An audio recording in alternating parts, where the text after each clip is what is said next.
It only lasted 7 minutes. 7 minutes that would completely reshape how America thinks about national security oversight and congressional accountability.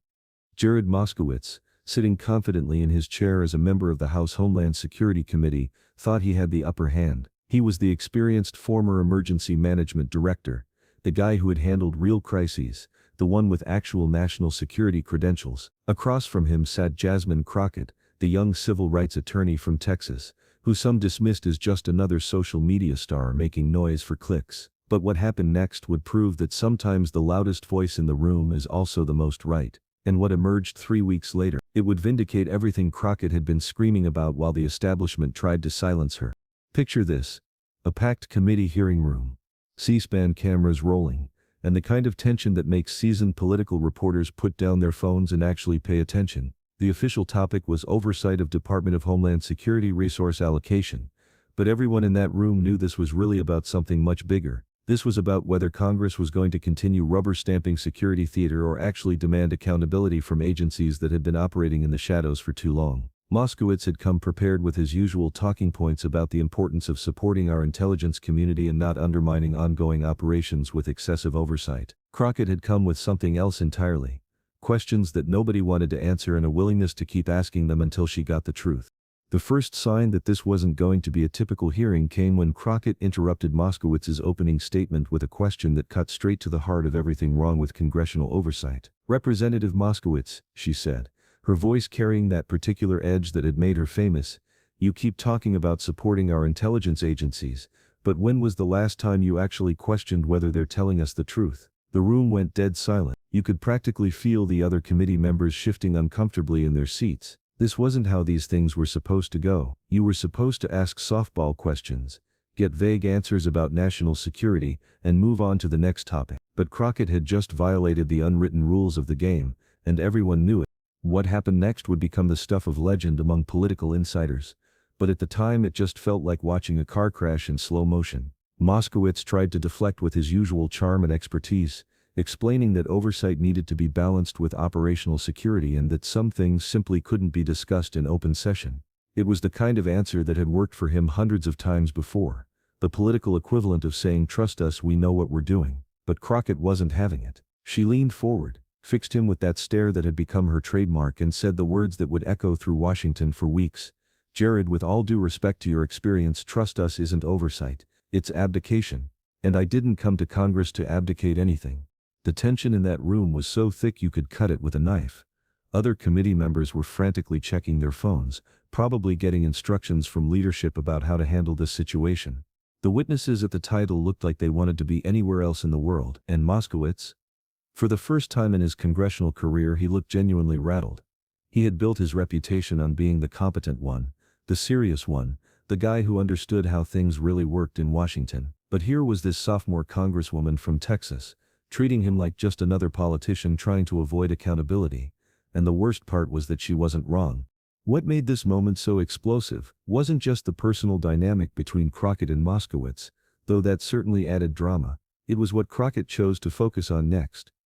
Instead of letting the moment pass and moving on to safer territory, she doubled down with a question that went straight to the heart of America's surveillance state. "Representative Moskowitz, are you comfortable with the fact that we're about to approve another $1 billion for programs that we're not allowed to properly evaluate? Are you comfortable voting yes on things you can't even fully understand because someone in a suit told you it's classified?" The question hung in the air like a live grenade, because everyone in that room knew that she had just described exactly how congressional oversight actually worked in practice. But the real bombshell was still coming. Crockett had done her homework, and she had receipts. She pulled out a folder that would later become famous in political circles as the folder that changed everything. Inside were public documents, FOIA requests, and publicly available information that handed a very different picture of America's national security apparatus than the one being presented by the agencies and their congressional defenders. "I've got documents here," she said, her voice rising with that righteous anger that had made her a star, "that show a pattern of misleading Congress about the effectiveness of surveillance programs, about the scope of data collection, and about the actual threats we're supposed to be defending against." The room erupted. Committee chair tried to restore order. Moskowitz attempted to invoke classification concerns. Other members started talking over each other, but Crockett kept going, her voice cutting through the chaos like a sword through fog. "These are public documents," she shouted over the noise. "This information is already out there. The only people who don't know about it are the people in this room who are supposed to be providing oversight." It was a moment of pure political theater, but it was also something more. It was a moment of truth that nobody could deny or dismiss. What happened next in that hearing room would be dissected by political scientists for years to come. Moskowitz, clearly flustered and off his game, made the classic mistake of trying to defend the indefensible instead of simply acknowledging the concerns and promising to look into them. "Representative Crockett," he said, his voice taking on that condescending tone that male politicians sometimes use when they think they're dealing with someone who doesn't understand how the world really works. "These agencies have protocols in place, and there are classified briefings where these issues are addressed." Perhaps if you attended more of those briefings. He never got to finish that sentence. Crockett exploded. Not in an emotional, irrational way, but with the kind of controlled fury that comes from someone who has been underestimated one too many times. "Don't you dare question my attendance record or my commitment to this job," she fired back. "And don't you dare suggest that asking hard questions in public is somehow less patriotic than nodding along in secret briefings where nobody can see what we're actually being told. The American people deserve better than trust us from their representatives, and they deserve better than excuses from mine." The exchange that followed would be replayed on cable news for days, shared millions of times on social media, and analyzed by everyone from constitutional scholars to late-night comedy shows. But what made it truly significant wasn't the viral moment or the political drama, it was what Crockett said next, the prediction that would prove to be devastatingly accurate. "Mark my words," she said, pointing directly at Moskowitz across the table, "in 3 weeks, maybe less, we're going to find out that everything I'm saying here today is not only true but worse than we imagined, and when that happens, I hope you remember this moment, and ask yourself whether defending the status quo was worth it." The hearing continued for another hour, but everyone knew that the real action was over. Crockett had dropped a bomb in the middle of polite Washington discourse, and the shockwaves were just beginning. In the hours that followed, her office was flooded with calls from reporters, activists and other members of Congress who wanted to know more about those documents she had referenced. Moskowitz's office meanwhile was in damage control mode, trying to frame the exchange as an unfortunate breach of protocol rather than a legitimate challenge to congressional oversight failures. But the story didn't end there. In fact, the most important part was still to come. 3 weeks and 2 days after that explosive hearing, investigative journalists at the Washington Post published a bombshell report that vindicated everything Crockett had been saying. The story, based on leaked internal documents and whistleblower testimony, revealed a systematic pattern of misleading congressional oversight committees about the scope and effectiveness of domestic surveillance programs. The very programs that Moskowitz had been defending were shown to be not only ineffective, but potentially unconstitutional, collecting massive amounts of data on American citizens with minimal judicial oversight and questionable legal authority. The leaked documents painted a picture of agencies that had learned to game the congressional oversight system, providing just enough information to satisfy committee members like Moskowitz who didn't want to dig too deep, while hiding the most troubling aspects of their operations from anyone who might ask uncomfortable questions. Internal emails showed officials joking about how easy it was to satisfy congressional oversight requirements with vague briefings and classification claims. One particularly damning email from a senior intelligence official read, "As long as we keep throwing around words like national security and ongoing operations, most of these committee members will nod along and vote for whatever we want." The revelation sent shockwaves through Washington and beyond. Suddenly everyone was talking about the young congresswoman from Texas, who had seen this coming. Cable news shows that had previously dismissed Crockett as a social media showboat were now inviting her on as an expert on government accountability. Editorial boards that had criticized her confrontational style were now praising her prescience. In Moscow, he found himself in the uncomfortable position of having to explain why he had defended agencies that were now shown to have been misleading Congress for years. The political fallout was swift and severe. The House Homeland Security Committee launched a formal investigation into the misleading briefings, with Crockett playing a leading role in questioning officials who had previously been treated as unquestionable experts. Several high-ranking intelligence officials were forced to resign or were reassigned to less sensitive positions.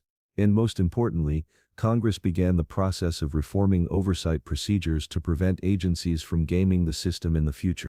But perhaps the most significant impact was on the broader conversation about congressional oversight and democratic accountability. Crockett's confrontation with Moskowitz had exposed something that many people suspected but few were willing to say out loud, that too many members of Congress were more interested in appearing serious and responsible than in actually doing the hard work of oversight. The young congresswoman had shown that sometimes the most patriotic thing you can do is refuse to trust your government, especially when that government is asking a trust without transparency.